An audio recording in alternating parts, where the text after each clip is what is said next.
best itong kabarkada, Spirit FM. Buddy, the best buddy, the best buddy, the best buddy.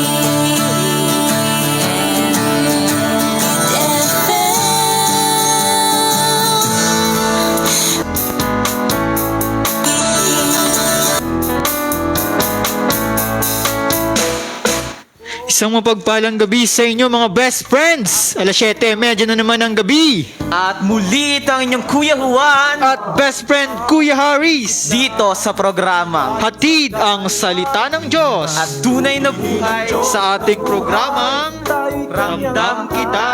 Yun, isang magandang gabi muli sa inyo aming mga ka-best friend. At muli kami ngayon ng best friend Haris ang inyong mga kasama ngayong gabi dito sa ating paboritong tambayan. Kaya magandang gabi sa inyo. At kamusta kayo mga best friend ngayon? Yan, makamusta kayo best friend Kuya Juan? Matagal-tagal na rin nung hindi tayo nagsama dito. Kakatapos lang ng ating quarantine ngayon, best friend. Kaya muli nating makakapiling ang ating mga best friend dyan na patuloy na sumusubaybay sa ating programang Ramdam Kita. Kaya maganda magkamustahan muli muna tayo mga best friend dahil muli tayo magsasama-sama dito. Kaya best friend Kuya Haris, kamusta ka naman? Yon, so far so good ako best friend sapagkat muli na naman tayo mga pagbabahagi sa ating mga best friend at muli natin silang makakasama gabi-gabi best friend. Yan, gabi-gabi nyo ulit kaming makakasama natin yung anchor na si best friend Kuya Marlon at best friend Kuya Arben at syempre kami ni best friend Kuya Haris ay muli nyo na makakasama tuwing gabi. Kaya ako best friend, okay na okay din ako ngayon at nagagalak ako na makakasama ko muli kayo dito sa ating tambayan. Mapalad tayo ngayong gabi best friend sapagkat kasama natin ang isa sa ating kaklase na kaklase natin dito sa seminaryo at nasa unang taon ng paghahubog at isa ito sa ating mga abala sa pagpupursigi nitong ating programang Ramdam Kita best friend. Yeah. Kaya naipakilala na natin ang mga kasama po natin ngayong gabi ay si best friend Kuya Joes. Yan, mula sa best mga friend. lalon. Kamusta ka best friend Kuya Joes? Ayos na ayos, okay na okay naman mga best friend. Muli tayo nagbabalik ngayon sa ere at sa Facebook Live. Magandang gabi po sa inyo mga best friend. Ay, mga best friend, at sa gabing ito nga kaming tatlo ang inyong makakasama sa ating pagbabahaginan dito sa ating programa. At upang pasimulan ang ating programa, ating babasahin ang mabuting balita na nakalaan para ngayong araw upang ating mapagbahaginan. At ito ay papangungunahan ng ating best friend, na guest na rin si best friend Kuya Joes. Yon, iniimbitahan po namin kayo mga best friend na kunin natin ang ating mga Biblia sa ating mga tahanan upang ating tingnan at basahin ang mabuting balita sa araw na ito. Best friend Joes. Yan, magandang gabi po mga best friend.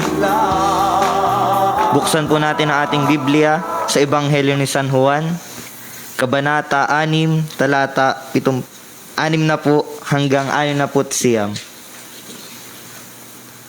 Narinig ito ng kanyang mga alagad at marami sa kanila ang nagsabi, "Mabigat na pananalita ito.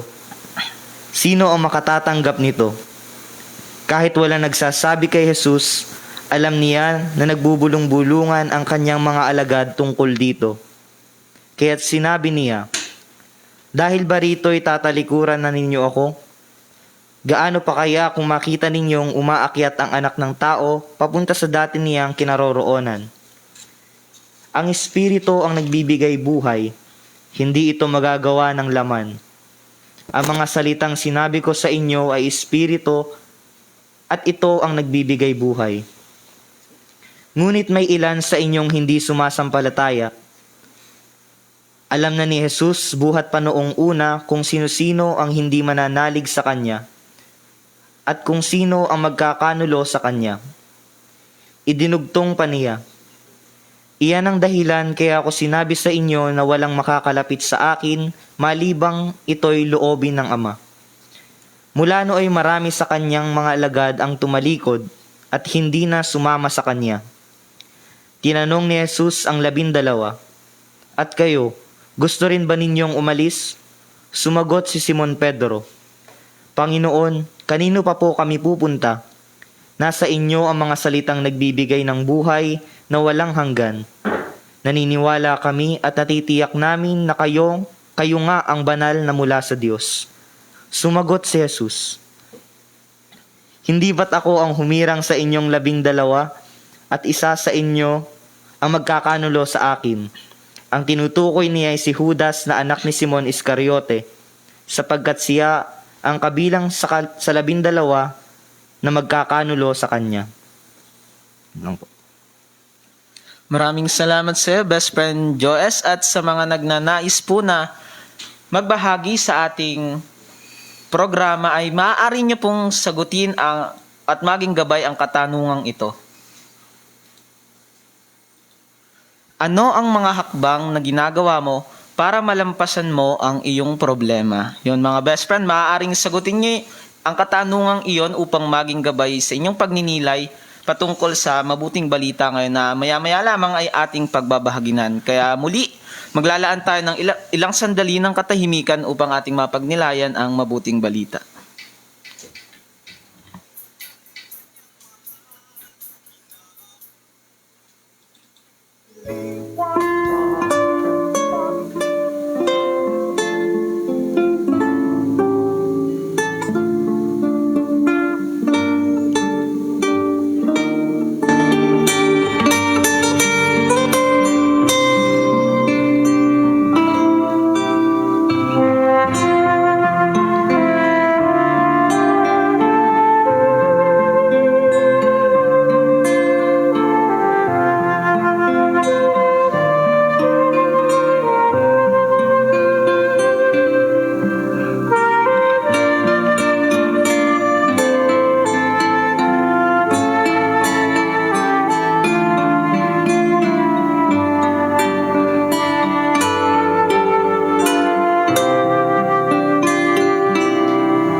Ayan, ngayon naman mga best friend ay atin ang pagbabahaginan ang mabuting balita ngayon sa napatungkol sa mabuting balita ngayon. At ngayon nagbabahaginan na tayo ng ating mga pagninilay na pangungunahan ng ating guest ngayon na si best friend Joes. Yung best friend Joes. Yan. Magandang gabi po mga best friend. Ako po ay kinakabahan sapagkat ay ngayon na lang ulit umere ang aming programa. Hindi, ang napagnilayan ko po doon sa tanong ay akong gumawa. Ano yung mga hakbang na ginagawa ko para malutas ko, masolusyonan ko yung mga problema. Ang naisip ko kanina habang nagninilay ako doon sa harap ng seminaryo, balakad-lakad ako doon, tapos na-realize ko na magkakaiba nga pala ang tao kung paano humandle ng problema. May mga nakakatuwa lang kasi ay pag minsan na ako'y na spiritual dryness, kumbaga pag minsan ako'y nadadry sa prayer, hindi ko nararamdaman minsan yung mga sagot ng Diyos do sa mga pinapagdasal ko, sa mga inihiling ko. At tama yung lagi ko naririnig na minsan ay hindi laging diretsong pinapadala ng Diyos yung sagot niya, kasi ay pag minsan ay gumagamit siya ng instrumento. At gano'n, siguro ay isa yun sa mga hakbang, kasi ay iniiwasan ko yung mga bagay na parang makakapagpalungkot sa akin. Kasi ay alam ko na pare-parehong may problema ang tao. Laging sinasabi ng mga seminarista dito sa loob na lahat naman ng tao may problema. Kanya-kanya lang tayo ng dala. Tapos laging may nagsasabi sa akin dito na hindi ko makakalimutan na wag mong problemahin yung problema. Hayaan mong problema yung problema sa'yo. At pag minsan ay naiintindihan ko yun. Kasi pag minsan ay totoo naman talaga na yung problema ay lumilipas din. Totoo, lumilipas din. So, yun yung parang may ipagmamalaki ko na ano. Kasi ay iba ako sa iba. May kanya-kanya tayong paraan ng paglutas o paggawa ng paraan para masolusyonan yung problema. Ang ginagawa ko ay hayaan muna yung problema kasi ay yung time, may dumadating na time na ano, nalutas ko na yung problema pero hindi ako aware doon sa mga ginawa ko para malutas yun. Siguro ay hindi ko kaya i-distinguish o i-classify kung ano ba talaga yung ginawa ko before para masolusyonan yun. Basta ang alam ko lang, hindi ko siya in-entertain. Kasi yun yung pag minsan nakikita ko sa isang tao, sa sarili ko na parang minsan nai-entertain ko yung problema masyado kaya ay hindi ko na namamalayan yung nangyayari sa paligid. Nakafocus na lang ako, nagiging priority ko yung pag-solusyon do sa problemang yun. Kaya pag minsan naiisip ko na, what if ipabayaan ko lang, iset aside ko muna yung problema. At tama, siguro ay malaking tulong sa akin yung hindi problemahin yung mga nagiging problema ko dito sa seminaryo o maging sa labas man kasi ay siguro malaking tulong yun yung ilibangin ko yung sarili ko. Sabi ko nga kay best friend Andre, pag ako'y nalulungkot o pag may problema ako, lalabas ako ng kwarto. Alam nila yun na kasi pag nasa kwarto talaga ay parang lalamunin ka pag minsan ng kalungkutan, ng as in magsasawa ka maging malungkot, maging tahimik. Kaya pang ginagawa ko, tinutulungan ko yung sarili ko. Tinutulungan din ako ng mga tao dito sa loob na iwanan yung ganong siguro gawain. Kasi ay hayaan mo muna, hayaan mo maging masaya ka. Masarap maging masaya sa totoo lang. Kaya ay alam ko naman na magkakaiba tayo ng pag-handle. Kaya ay yung sa akin binahagi lang ay di yung pang-personal ko kung paano ako humandle ng isang problema. Kaya po ay yun po may ibahagi ko. Kung iba man po sa iba, alam ko naman po magkaiba yun, ay di yun po ang ipagmamalaki ko. Yan, maraming salamat sa iyo, best friend Kuya Joes. Talaga naman yung pag-handle mo ng problema. Tama nga naman, best friend Haris, yung sinabi ni best friend Joes. Siguro, magkakaiba naman talaga tayo ng paraan kung paano i-handle natin yung problema. Minsan nga, pwede nating sabihin na yung problema natin, kung sa iba mo natin ibibigay, hindi nila ituturing na problema. Kung para sa kanila, hindi pa problema ito. Minsan naman yung problema ng iba ay para sa atin hindi naman ganun kalaking problema. Kaya talagang yung pag-handle natin ng problema para sa atin, talagang magkakaiba siya. Ngunit sabi nga ni best friend Joes na sa dasal niya, minsan idinaraan para ma-handle yung kanyang mga problema. Na kahit man hindi, alam na niya ni best friend Joes na aware na siya na hindi man ganun kadali bigyan ng solusyon, dumating yung hinihingi niya na solusyon, mawala agad yung problema niya.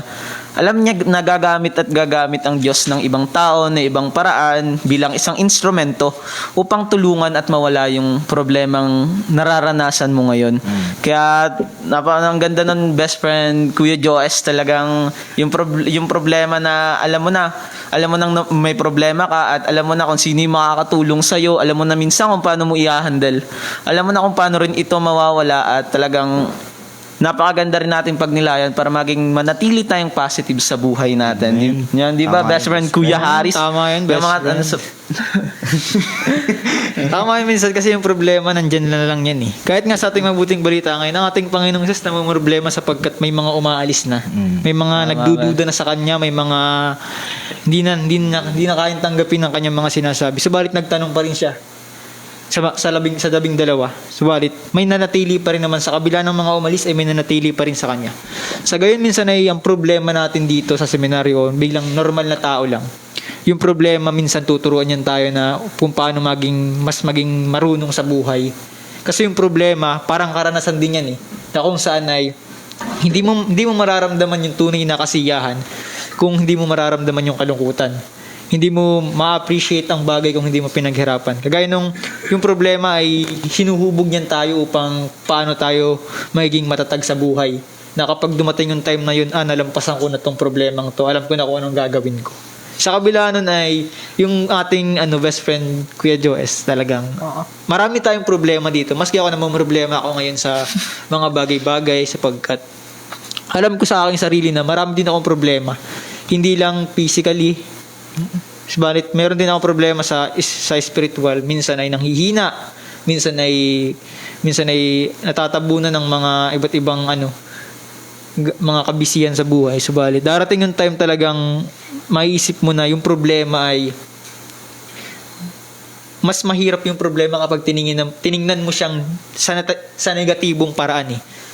Kasi yung problema, masarap, para sa akin ang ginagawa ko sa problema, tinitingnan ko yun sa positive eh. Kung ba ginagawa ko, minumotivate ko yan.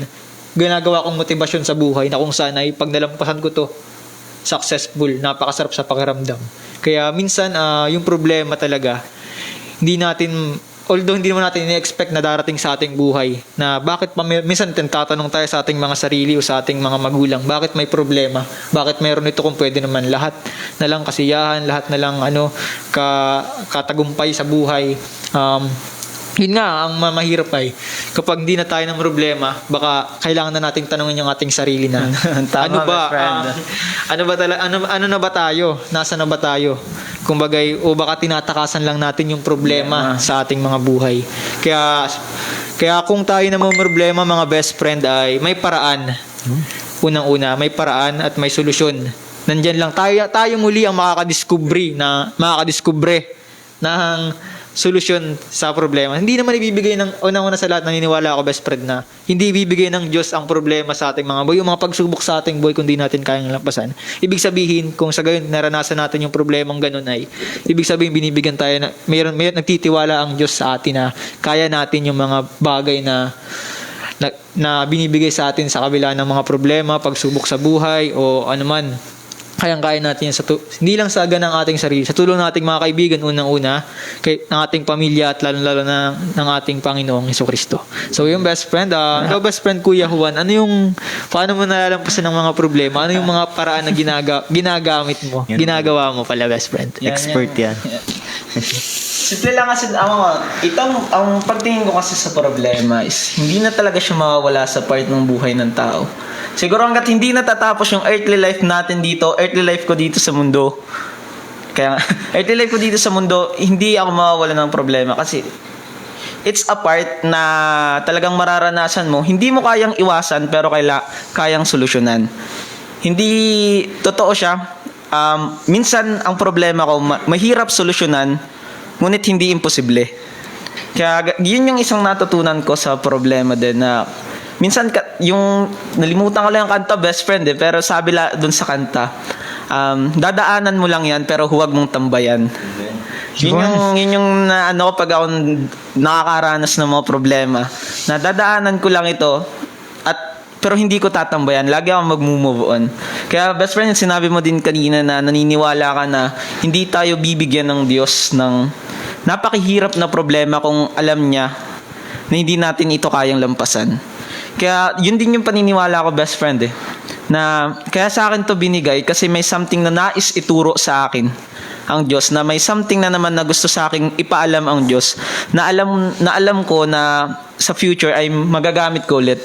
Kaya yung problema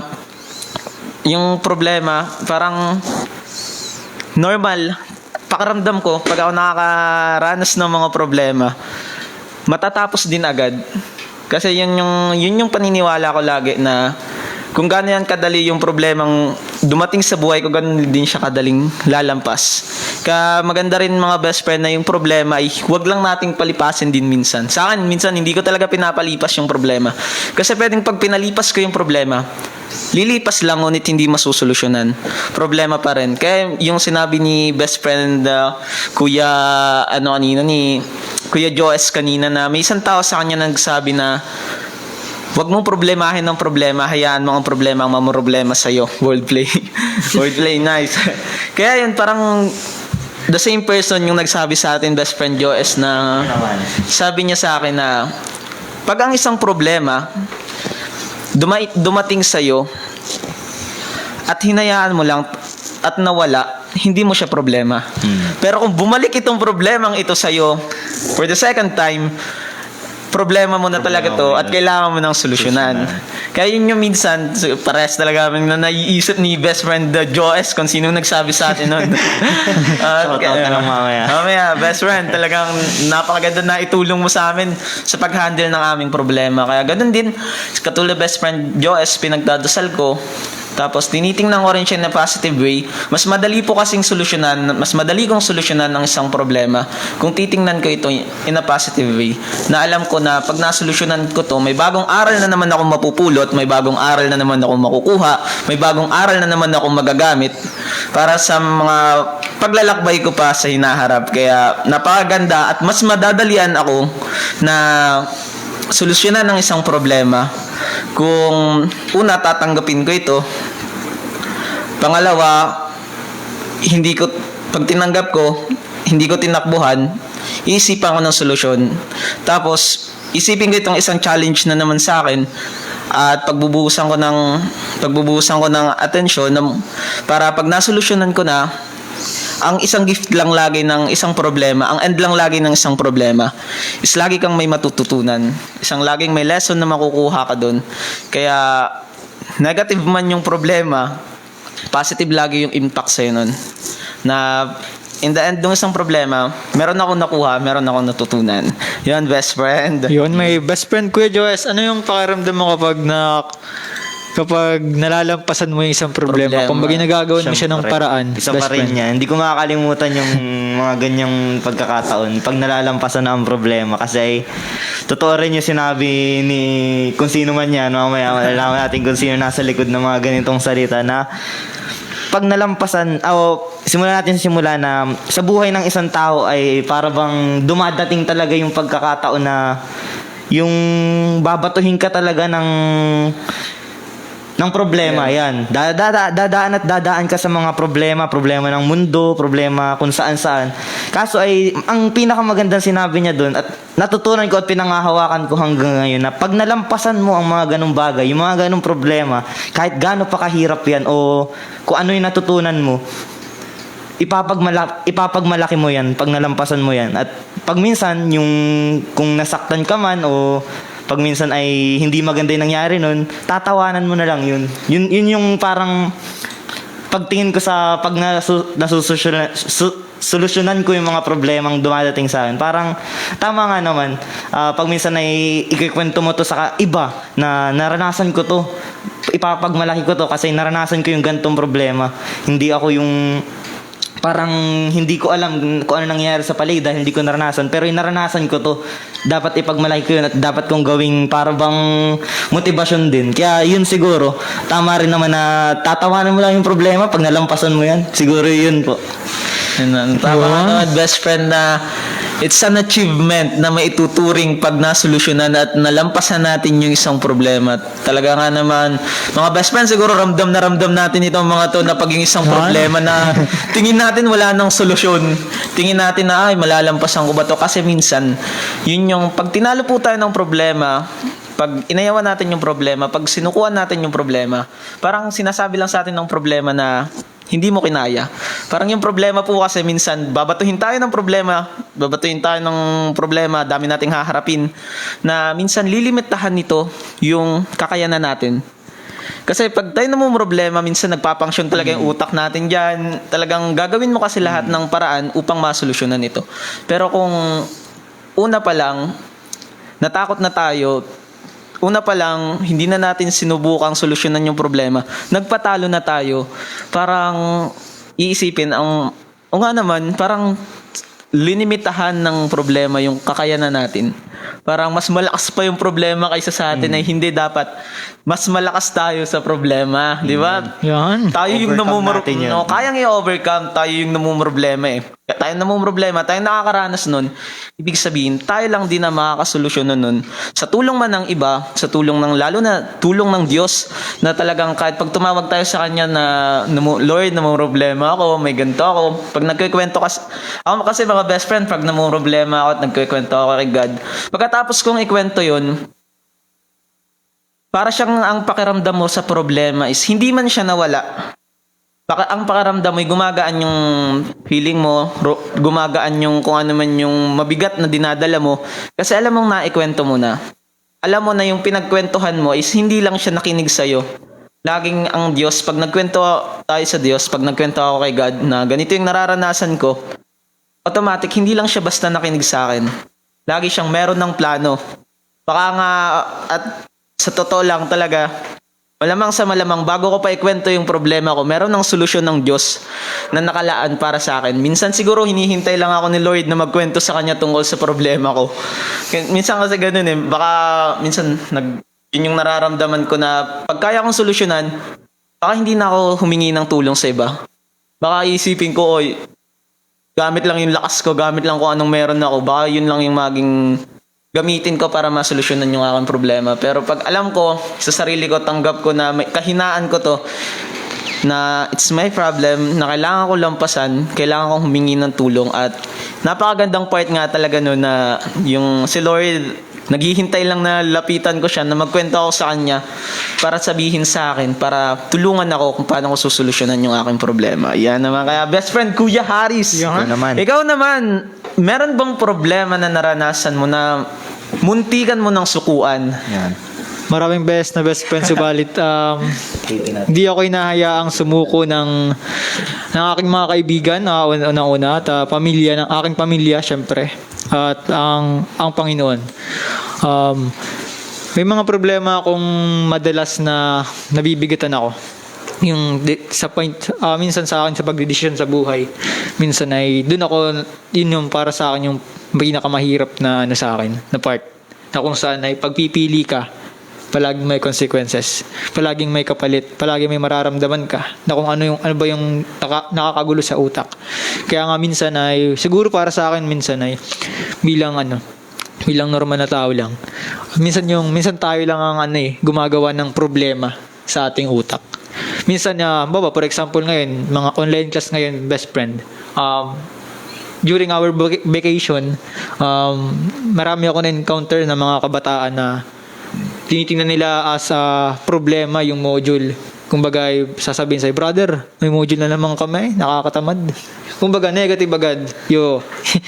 Kaya minsan tayo lang gumagawa ng ating sariling problema sa buhay, na kung saan ay tinitingnan natin ang isang bagay, ang isang gawain na problema. Pero, although, alam naman natin kaya natin, pero hindi tayo naniniwalang kaya natin. Kumbaga, nilalamon lang tayo ng ating katamaran sa buhay. Pero sa kabila nun ay dapat palagi tayong may gagawin. Hindi lang tayo basta mananahimik sa kung anong kinaalagin natin. Kumbaga, pag nadapa tayo, magkasugat man, babangon tayo. Hindi yung pag nadapa tayo, mananatili na lang tayong nakabagsak sa lupa at iiyak.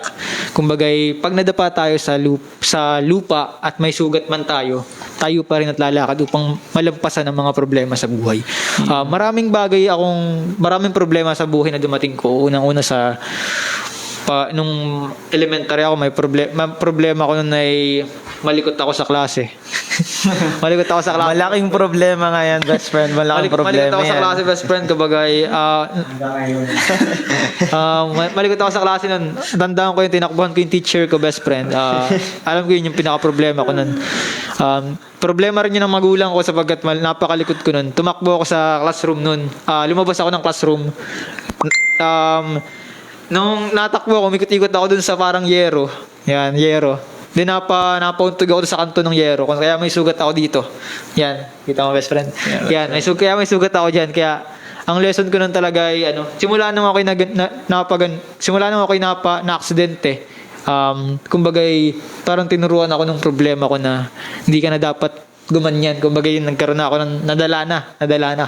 Kumbaga sabi ng magulang ko, yan, kulit mo likot mo yan. Kaya yung simpleng ganun, best friend, talagang yun yung pinaka-struggle ko nung ako'y elementary. Then nung nag-high school naman, syempre yung aking patigasan ng ulo, yun yung pinaka-problema ko sapagkat nagbibinata, kumbaga kung sa gabi na umuwi, kung saan ang gala. Pero Pero hinahayaan lang ako ng magulang ko, hindi ko alam kung bakit. Kumbagay, may purpose yung, kumbagay, para madiscover ko yung sarili ko. Kumbagay, try to maging kung sino ako, madiscover kung ano yung sarili ko. Then nakatulong, maraming problema pa rin pinagdaanan sa paglalakbay ko bilang isang high school student. Pero sa kabila na naintindihan ko na ang problema ay hindi nawawala sa mundong ito. Laging nandyan lang. Parang ano siya. Kumbaga once na matapakan mo, yun problema. Kaya ikaw na lang bahala kung paano mo susolusyonan, paano ka hihingi ng tulong sa iyong kaibigan, pamilya, at lalo-lalo na sa Diyos. Yun lamang, best friend. Yun naman. Kaya sa muli po, sa mga nanonood na ating mga best friend ngayong gabi, bilang gabay po muli sa inyong pagninilay sa inyong mga pagbabahagi, maaaring sagutin nyo po ang katanungang ito sa paanong paraan po natin na-handle or nasusolusyonan ang mga problema natin. At syempre naman, best friend, Kuya Joes naman, ikaw naman, may mga problema na ba na dumating sa iyong buhay na muntikan mo ng sukuan na parang feeling mo matatalo ka na talaga, best friend? Madami. Pero una sa lahat ay siguro ay lilimitahan kasi masyadong yung iba ay personal, syempre. Aside yung ano na lang, something na siguro ay makaka-relate yung iba. Ang nararanasan ko dito siguro ay hindi nawawala din sa isip ko yung paglabas ng seminaryo. Kasi one time nabanggit ko na to kay mami na what if lumabas ako? Kasi yun. Tapos tinanong niya, ang sabi lang niya ay ano daw gagawin ko sa labas. Diba, paisip ako, yun siguro yung kasi pag minsan, o sino man ang hindi na nakakaramdam ng ganun, siguro ay tama yung decision ko na magpatuloy kasi alam kong talo ako pag ako yung umayaw. Kaya siguro ayun yung mga problema ko na muntik na talaga. Yung mga ganung pagkakataon na parang ayaw ko na gusto ko na talagang sumuko. Pero na-realize ko na parang ako pala yung talo pag ako yung umayaw sa ganung sitwasyon. Kaya siguro yun yung problema na parang mahirap i-process at patuloy na pinaprocess hanggang ngayon. Yun lang. Maraming salamat sa best friend talagang.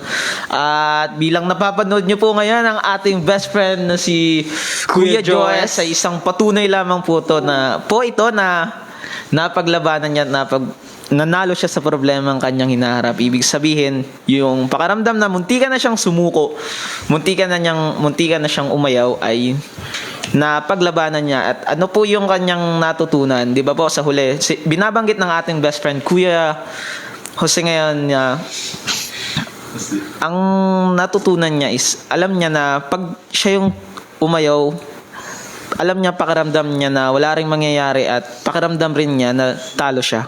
Kaya ngayon, nandito sa best friend Kuya Joes ngayon, kaya panalo sa best friend Joes sa kanyang problemang kinaharap noon. Yan, na overman siya. Superman. Yan, maraming salamat sa iyo, best friend Kuya Joes. At bukas pa rin po ang aming Facebook page para sa mga patuloy na magpapadala ng kanilang mga pagninilay at kanilang mga experience sa buhay. So ayun, babasa na tayo ng mga nag-comment ng kanilang mga kanilang sharing.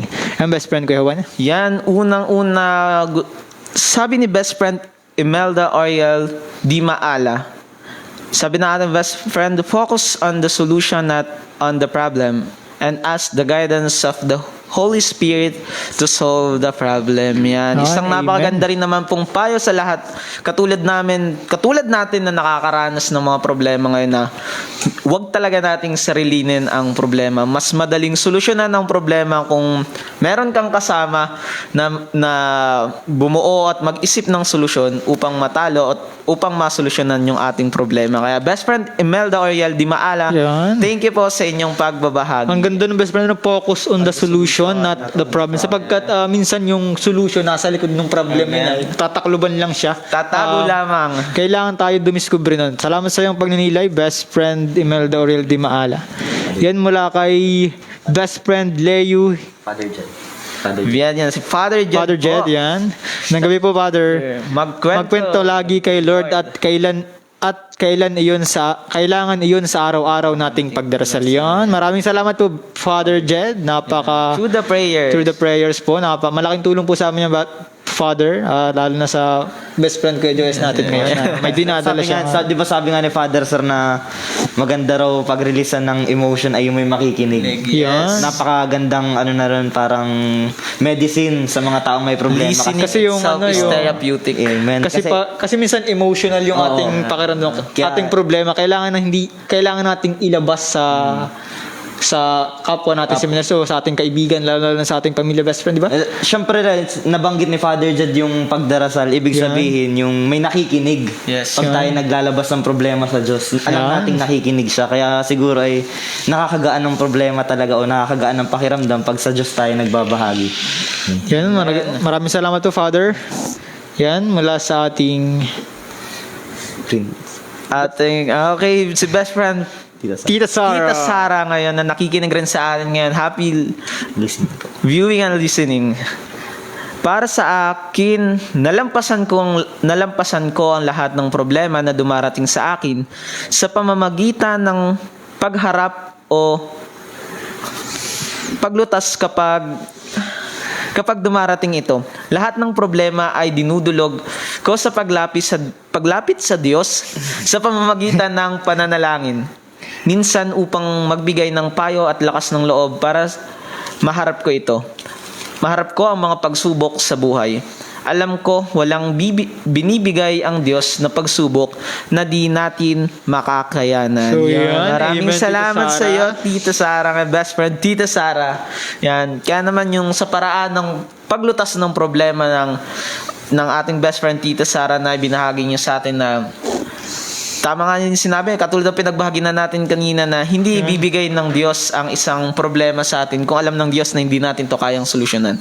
Minsan tinetest lang tayo kung hanggang saan tayo yung kakayanan natin at kung paano tayo patibayin at hindi sumuko yan. Sa pagtulong ng pagdarasal, pagtulong ng paghingi sa Diyos, ng kanyang tulong sa atin, ay masusolusyonan ang mga problemang ating kinaharap sa buhay. Kaya yun, maraming salamat po sa inyo muli, Tita Sara. Yun, may naghumabol pa sa ating pagbabahagi. Yan, mula kay best friend Tita Janet Taray. Sabi niya, bahagi lang po ng ating buhay ang problema. Lumapit lang tayo sa Diyos at tayo ay kanyang gagabayan.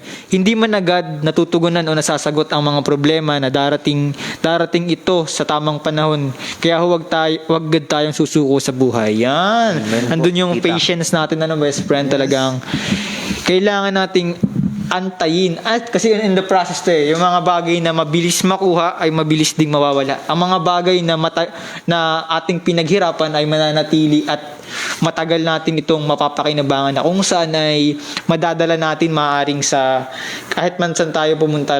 Kaya nga yung mga best friend, yung mga karanasan natin sa buhay, although nakalipas na yan, pero nananatili yan sa ating puso, sa ating isip, na kung saan ay magagamit natin sa patuloy na pag-iral natin dito sa mundong ibabaw. Yan, kaya sabi ni best friend Janet Taray sa atin, isa ring napakagandang pagnilayan. Sinabi mo rin sa atin kanina, best friend Haris, na isang bagay na may tuturo sa atin ng problema ay kung paano maghintay, kung paano na maging patient sa pagsolusyon dito, na alam natin ang problemang ito ay masusolusyonan natin kung lalaanan talaga natin ng oras na hindi ito madali mang mawawala. Ay nandun yung patience na mawawala rin to pagdating ng panahon. Kaya yun din, maghihintay tayo, yun yung ituturo sa atin ng isang magandang ituturo sa atin ng problema. Yun, muli maraming salamat sa iyo, best friend Taray.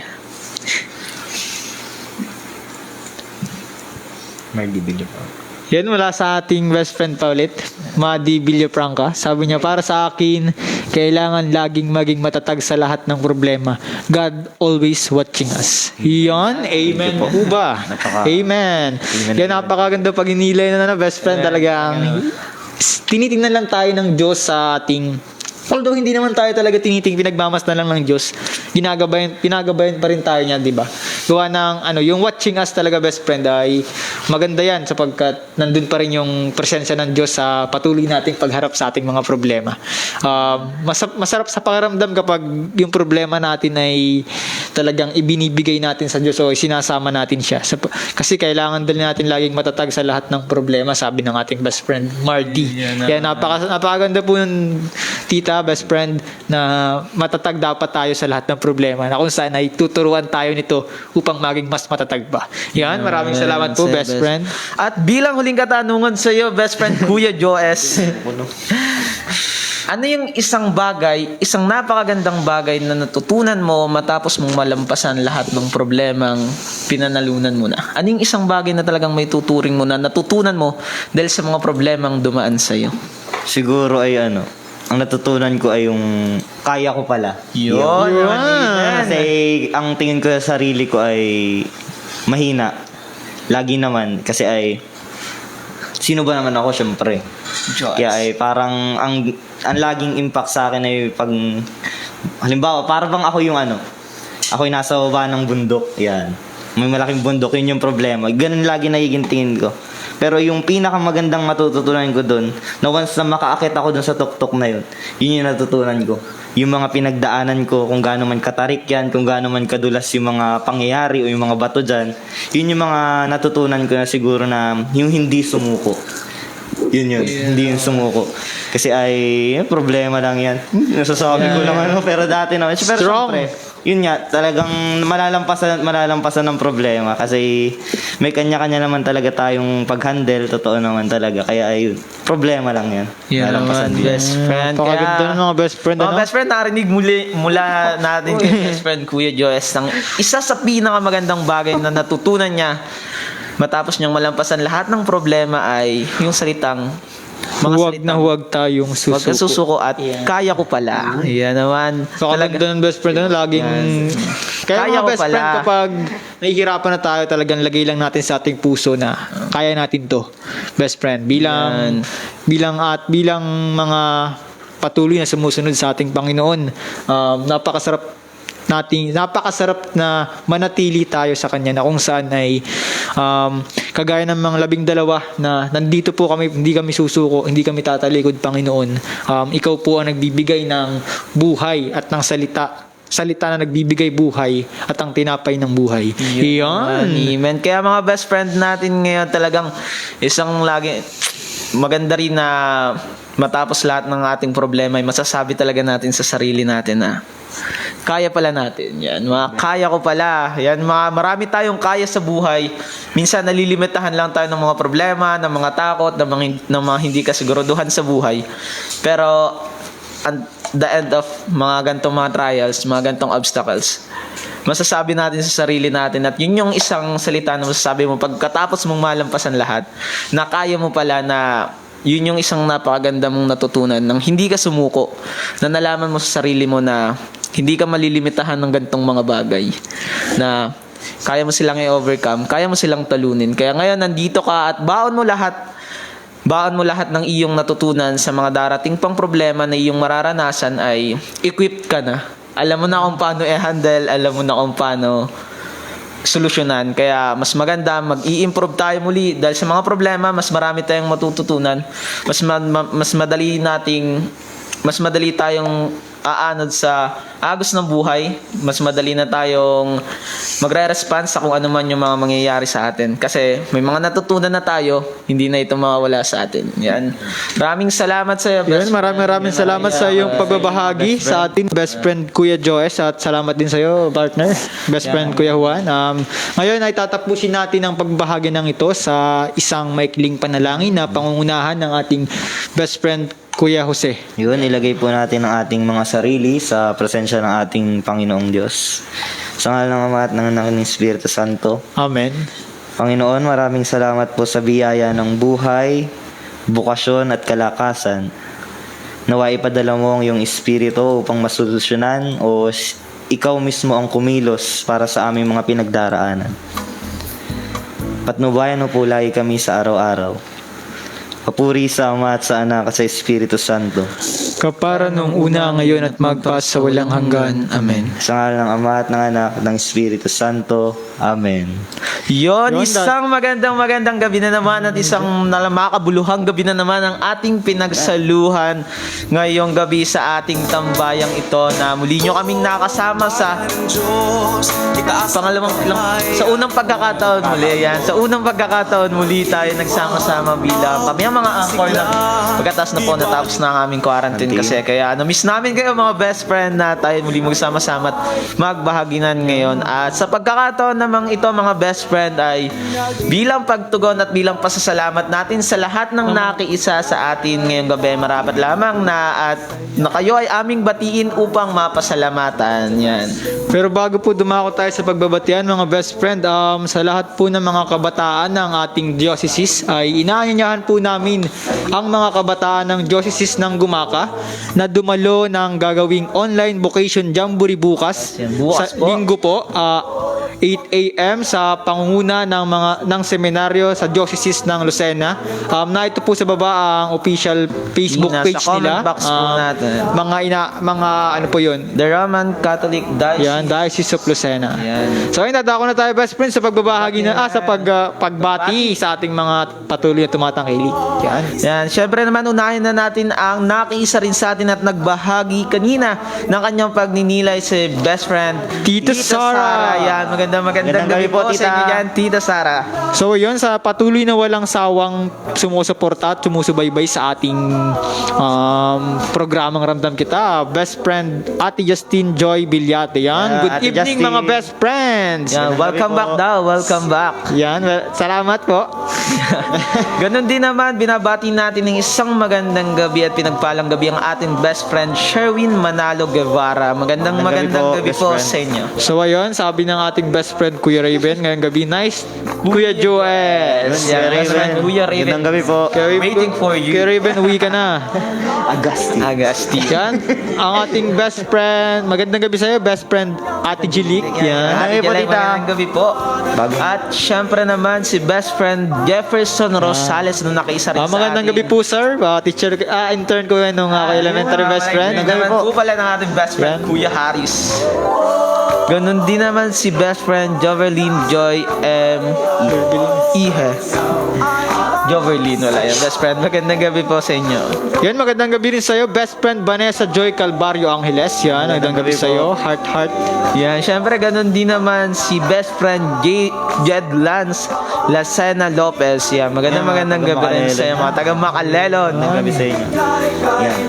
Sa ating kapatid na sana'y tumugon sa tawag Yan. ng Panginoon, Brother. ang best Brother. friend Romilo Arjete. Magandang gabi sa'yo, best friend. Hinihintay ka na namin. Bukas na ang seminaryo sa iyong pagpasok. Yan, hinihintay ka na namin dito, best Mula yan friend. sa Perez, Rodnilio. Quezon. Magandang gabi dyan. At syempre naman nakiisa rin sa atin sa best friend Biana Osea mula sa Ginyangan, Quezon. Yan, magandang gabi po sa inyo. Yan, isa pa yan. Yun, sa ating naghahangad na tumugon sa tawag ng Panginoon, sa ating best friend brother John Renzo Responso Taray. Yan, magandang gabi sa iyo, brother. Yan, hinihintay na rin namin kayo dito sa inyong pagpasok.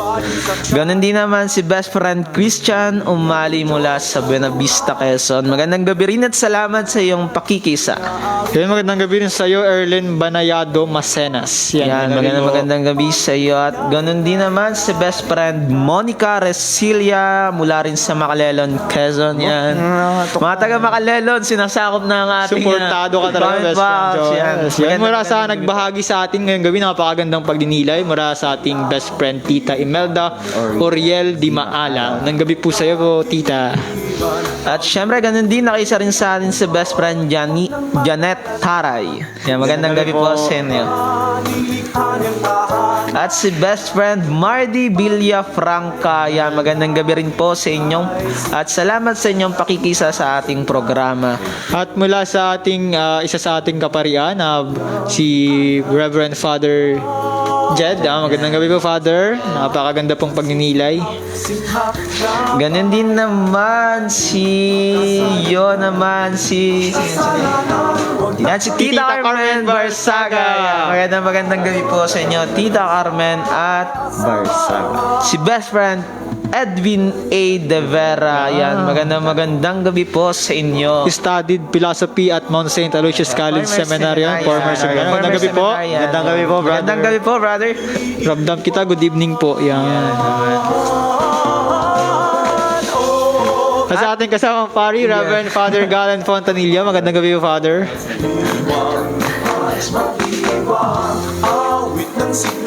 At ganun din naman pinapabati ng ating best friend Kuya Raven, si best friend Jillian Alexa Kanya and Francine Gail Morphy. Ayan, mula sa Calawag, Quezon siguro ng Magandang mga gabi po sa paisano inyo. rin. At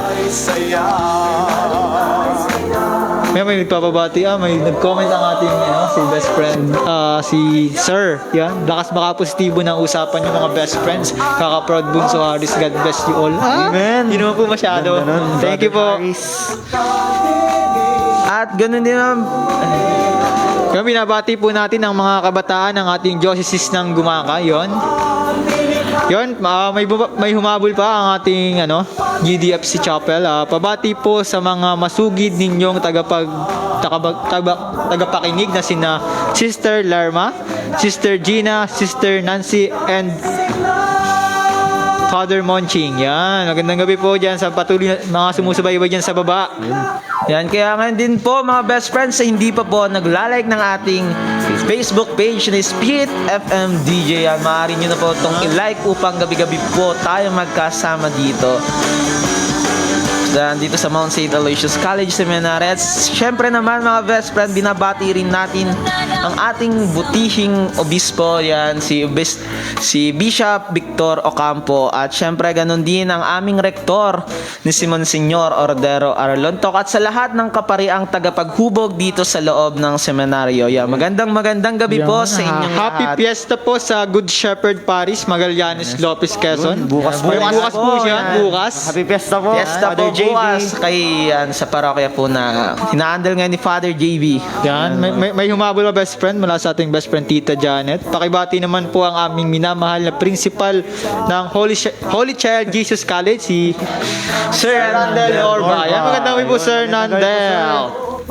Yan, ikaw naman best friend Joyce, batiin mo na ang iyong mga kababayan sa Makalelo. Bago ko batiin yung aming mga kabayan ay may nakalimutan akong batiin yung ating tatlong diakono, syempre sina Ayan. Lawrence America, si Reverend Ingel, yan, si saka po si Reverend Alex, yan. po ay fresh na fresh pa. Yan, wala sa kanila. Magandang gabi po dyan sa inyo. Saka ay, syempre, babatiin ko na rin yung mga taga-Makalalan dyan. Magandang gabi po sa pamilya ko, syempre. Saka dun sa mga kabataan, sa mga choir na nanonood ngayon, maraming salamat sa pagsubaybay sa aming programa. Yan, sa lahat. Yan, ganun din, binabati ko rin lahat ng kabataan dito sa ating diocese. Magandang gabi sa inyo. At ganun din sa mga taga-Calawag at sa aking pamilya na nakikisa rin sa atin ngayong gabi. Yan. Maraming salamat po sa inyo. At maraming salamat sa inyong panunood. Ikaw, best friend Harris. Binabati ko rin yung mga kababayan ko dyan, San Vicente, Gumaka, Quezon, at lahat ng taga-Gumaka, ang mga kabataan ng Gumaka, Quezon. Binabati ko rin yung aking pamilya at aking mga kaibigan dyan. Yan, magandang gabi sa inyo at maraming salamat sa mga patuloy na sumusubaybay sa ating programa. So yun, best friend, magpapaalam na tayo sa kanila. Muli po tayong sumubaybay bukas mga best friends. Alas 7:30 ulit ng gabi. At muli ito ang inyong Kuya Juan At best friend Kuya Harris. dito sa programa. Hatid ang salita ng Diyos. At tunay na buhay sa ating programang Ramdam Kita. dito sa tambayan ng Magbe-Best Friend Sa Mount St. Aloysius College Seminary. Ma Ito ang aking sandalan. Spirit 91.7 Spirit FM. On test broadcast. Yan ang the best! Sorry, hindi ka po nakita.